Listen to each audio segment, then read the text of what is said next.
Hey guys, Average Picker here. So I thought I would do another one of these challenge lock pin videos where we just look at different types of pins for challenge locks.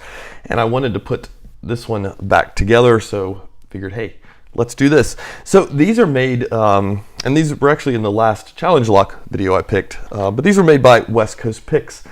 And they're probably one of the finer examples of these types of pins that I have run across, and these are not ones that you come across too often.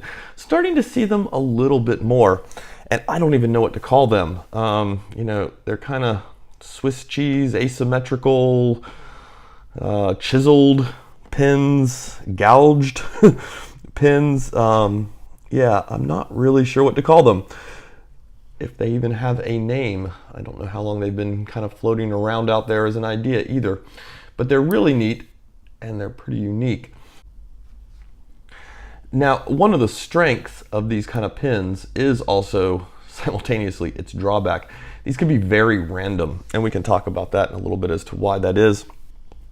But if you load these up in a lock, a lot of times you'll find the lock can pick very easily, or these things bite in and the lock can be really tough to pick.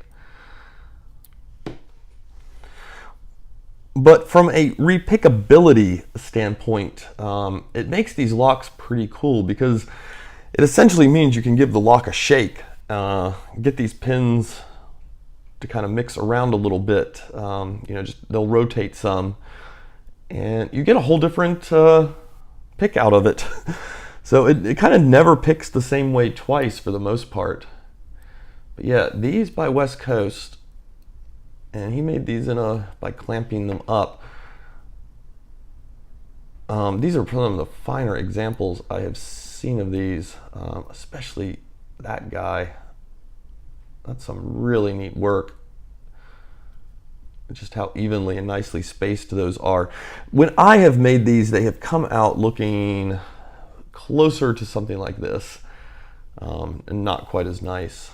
And again, maybe on a good day, I ended up with something like that, but again, still not quite as nice and tidy.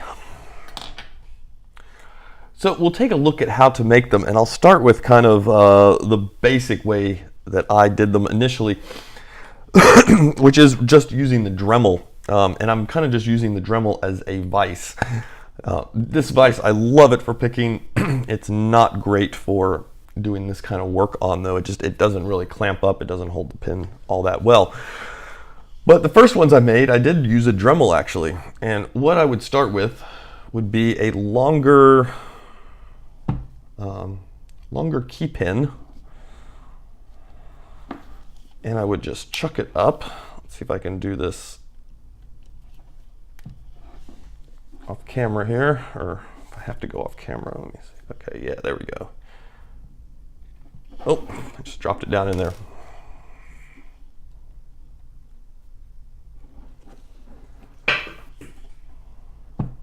Yeah. So what I would do is I would just get it chucked up like that. And then basically I don't want it to move, so I'm just holding the chuck it down with my fingers. This is kind of the poor man's version if you don't have a good vise or clamp that will hold these pins in for doing work. And then I've taken a jewelry file, right, because these are a little bit finer tipped. And I don't use the entire thing. I use only, probably I've used only like maybe that much of the actual file itself.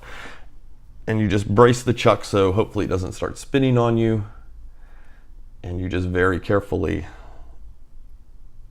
kind of do this minute movement, and this does take a while. But it will get through, and it will create a pin. Though the ones that tends to make are a little more reminiscent, like I was pointing out, of that one where you've got kind of that deeper gouge. You can use these jewelry files too. They're more rectangular shaped and kind of the same concept. You just come in, and what I'm going for is to grabbing that little edge and I've just come in and started very slowly back and forth.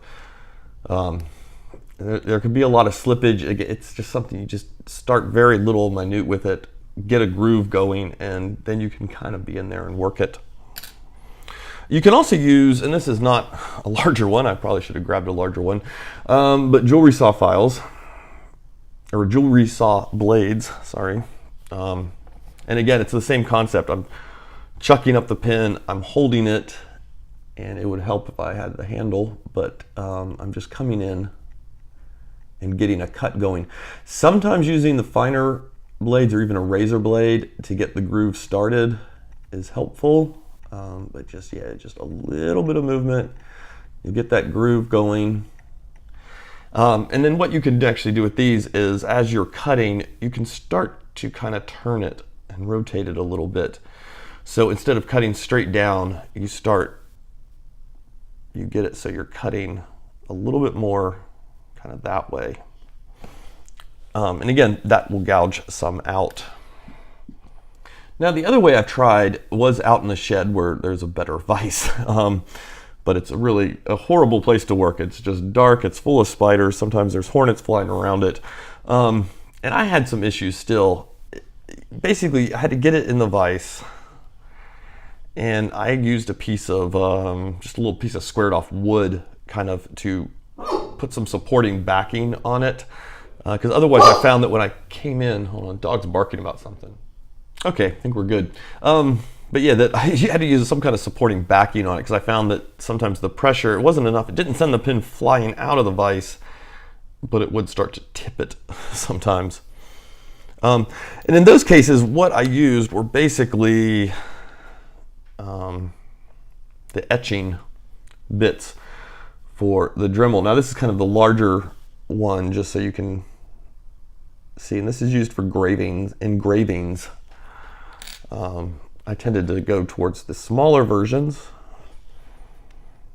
but yeah, with it in the vise, just get the Dremel spinning. Again, you don't have to be very high on the Dremel, like 10,000 RPM or whatever, and you just kind of can come in as if you're doing a very tiny engraving and engrave through. And that, because of the way these bits are, that will tend to give you, again, more of those rounded out ones,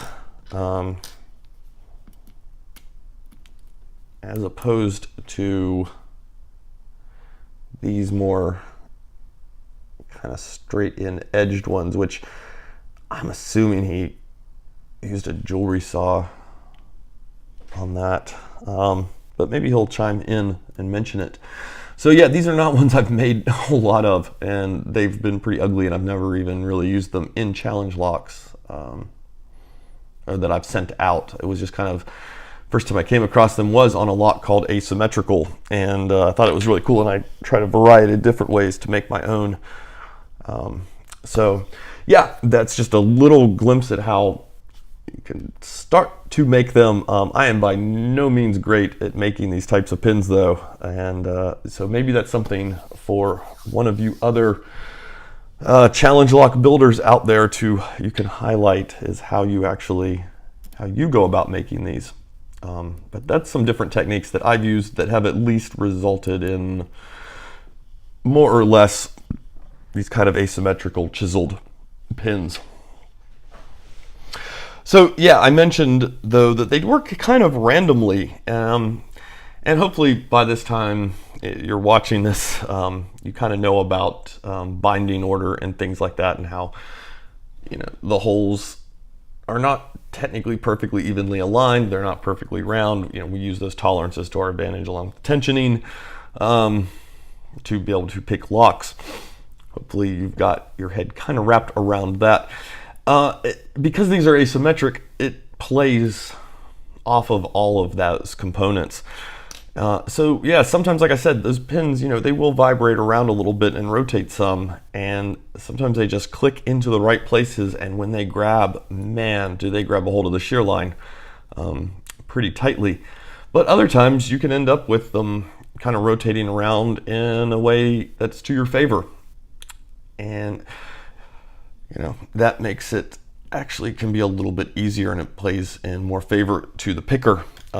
But from a picking standpoint, it also makes it, like I said, there's some repickability to them. It makes them pretty fun because you can get one, pick it, give it a shake, load it back up, and you'll have a whole different experience just because of all of those tolerance little differences and how they play in on those different little asymmetric bits.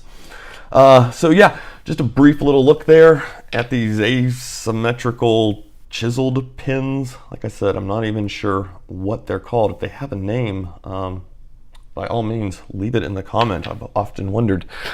Not something you see too often. Maybe you'll start to see more. But yeah, they're pretty cool. So thank you, West Coast Picks, for having pinned that up. And thank you, I think it was Fast Charlie that got the lock over to me. I'm glad I could include some really good examples of them because I know my examples of them, they're just not that great. So glad we could take a look at these in a little more detail and go into a little bit about how they're made. All right, guys, you have a good one.